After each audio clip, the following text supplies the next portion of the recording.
How to add buy now pay later in Shopify. Hello guys and welcome to this new tutorial. Today I'm going to show you how easy it is to add the option of buy now and pay later in your store. So all you need to do is to follow up the tutorial from the beginning till the end and you will be good to go.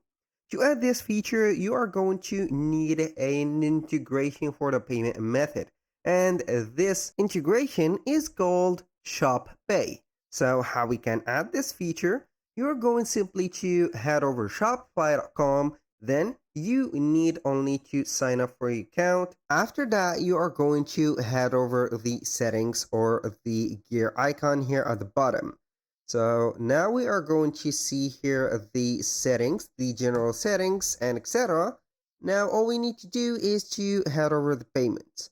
A little disclaimer guys, everything created in this video such as email addresses and accounts are created for the sake of the video and not for any personal uses. So make sure to use here your own payment method and also your own account. So I am going to select your payment, and from the payment here at the beginning you are going to see the Shopify payment set. This is an automatic here process.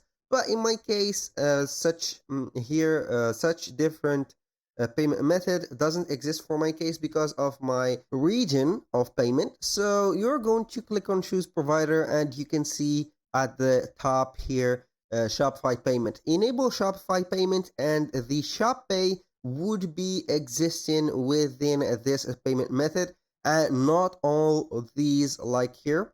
We don't have a Shop Pay, only with Shopify payments. Make sure to add the Shopify payment and you will be set. That was all for today's video. Thank you guys for watching. I hope that you have enjoyed the content. I hope to see you soon on the next one.